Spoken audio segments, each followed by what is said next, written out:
Well, found on the road, dead. Not on the road anymore. It was on the road, so this overheated.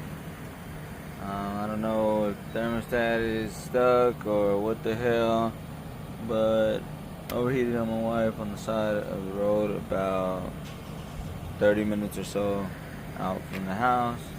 And I was gonna go grab the trailer and tow it, but we thought we could cool it down a bit, and then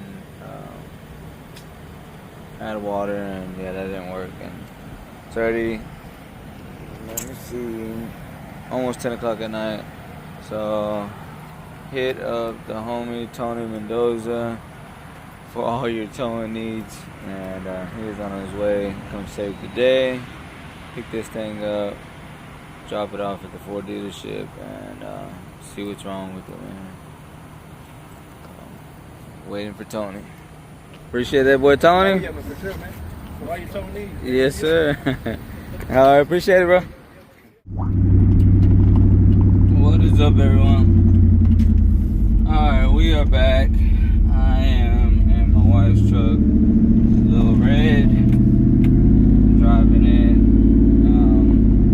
Actually heading back home right now. I'm gonna go swap out trucks.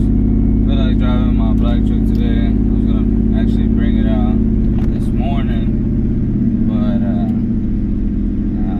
felt bad for my neighbors because my truck is really rowdy, and didn't want to cold start the truck that early. My wife's truck is not as loud. Anyways, as far as the Coyote truck goes, the Coyote work truck, got some news back from Ford yesterday saying that it ended up being like belt tensioner, which makes sense because a little bit ago when it was raining, my wife's pulleys and stuff started making some noise, whining and stuff, and eventually the belt tension, I believe, is what locked up, and that's why she was getting, power supply, warnings on the dash that day, along with the overheating issue. Alright, I'm gonna go ahead and pull my truck out, and I'll be right back with you guys. While I'm here, another issue we have been having is this. Been losing oil pressure, and it'll come back, but it's been coming and going. You can see, not even gas or anything will give it.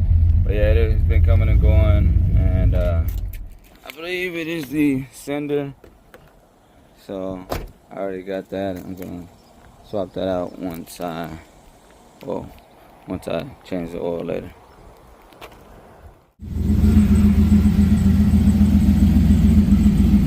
I didn't know Serene's cow and Betty. Good thing that I live down the road. I'm sorry, but I am old school, man. I like windows down. So, yeah, and Betty, I head back to work. And I guess I'll holler back at you guys later on today, because after work, gotta go to a doctor's appointment, and then go get a little lift in, and I'll catch you guys back at the house. Came by Sam's, grabbed the dog some food, went ahead and grabbed some oil, but since I am here, you guys haven't really seen the truck all too good from afar. Here she goes. The new Serene cow. Do a little quick walk around before people think I'm weird.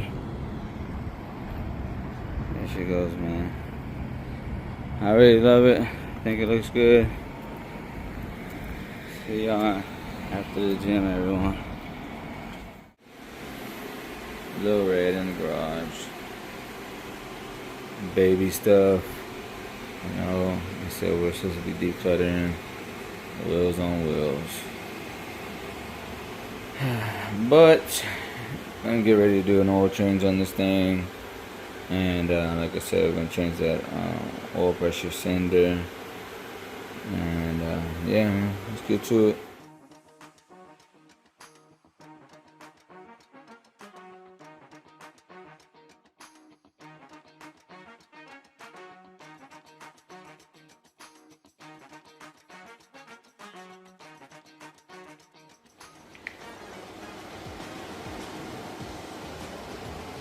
Alright, I got the truck jacked up enough, and show you guys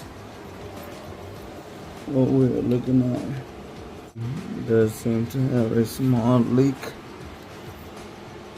Appears to be coming from the oil pressure sender right here. Looks like there's a little bit of oil here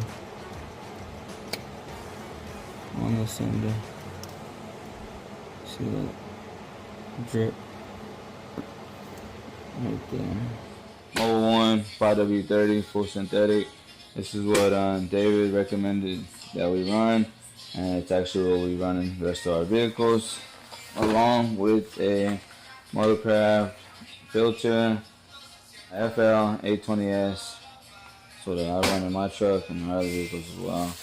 And as for the culprit, the oil pressure sensor, whatever you want to call it, part number SW6393, motorcraft as well. I actually replaced this in my black truck, and I fixed the issue. Also replaced one of these in my buddy G's truck. So if you are having similar issues to where your oil pressure's dropping and jumping back up, and you're sure that there's no issues with the engine or anything, I suggest checking this thing out. You know, these trucks are very old, 20 plus years old, so go ahead and switch that out, drain the oil, change out the filter, get it nice and empty, and then swap out the sensor last. I got it lowered all the way down. While that drains, I'm gonna show you guys some of the internals, the old internals. If you have been following the build, then you know what happened. The truck was built by the previous owners, and yeah, this is some of the carnage here. I'm not gonna dig everything out, but yeah, spun a rod bearing, and there's a lot of mismatched parts in here. I had some manly stuff, and then you had like some China stuff. What are the rods? The rods are not in here.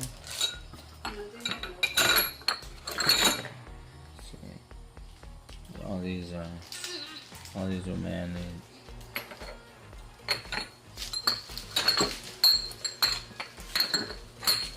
You see the rods? Those like the Chinese rod.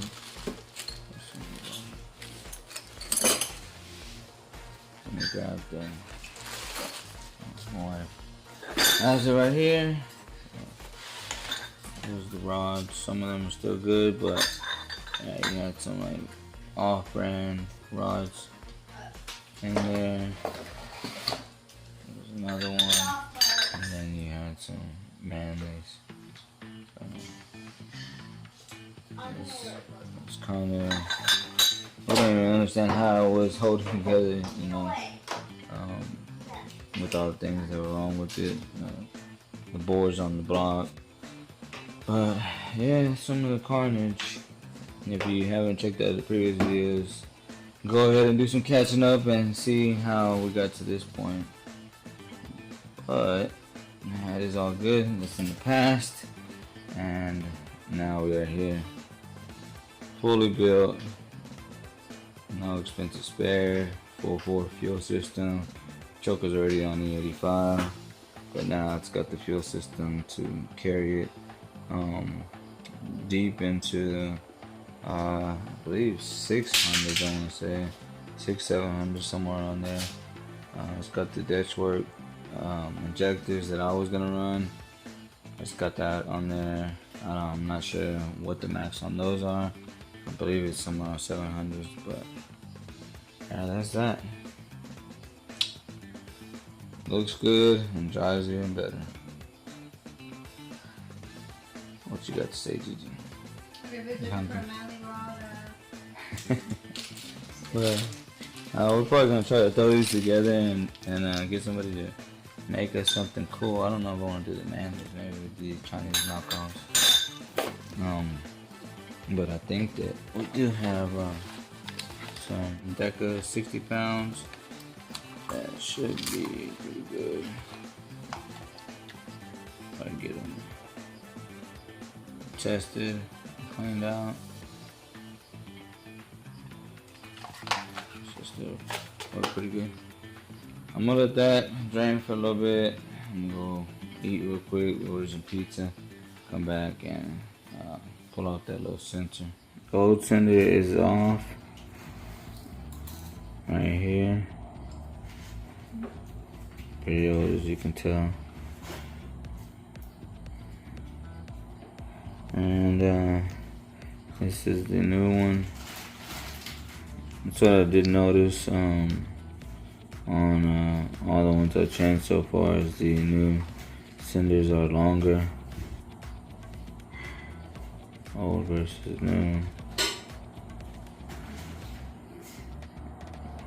Alright, this one's gonna go in.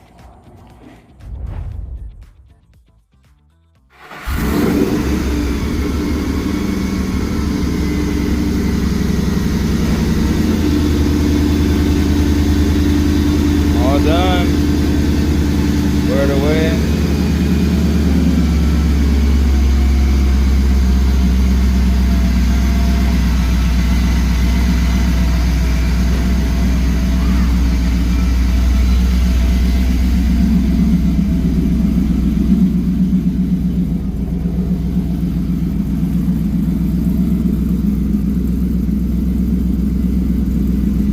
The E85. They said it's loud.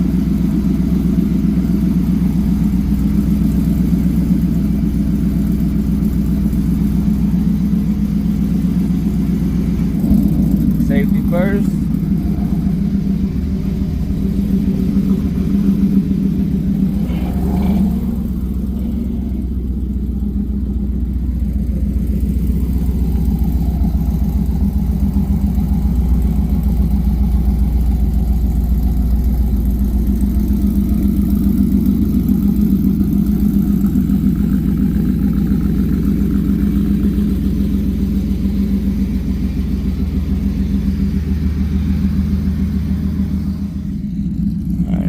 To get Betty in here and call it a night.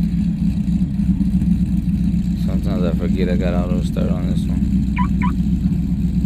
And I didn't mention I'd be helping moving the trucks too, but my back is freaking dirty. I didn't mention that Lil Red actually has an oil cooler delete, which David did, and I love that because, as many of you know who know about the 10th gen, they're known to have like oil cooler failures, and when that happens, you know, you get a mixture of coolant and oil, and that's not good. So.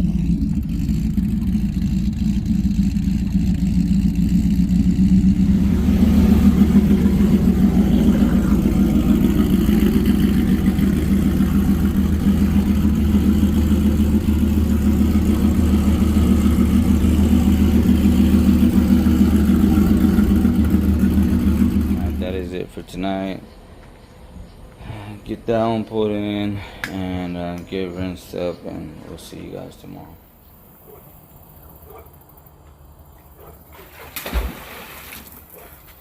Hi. The next day, end of the night, we're trying to get this vlog closed up earlier, but we had a pretty eventful day. We did some back to school shopping for the kids, went to Houston to outlets, cut my backyard, barbecued, set up the pool for my daughter.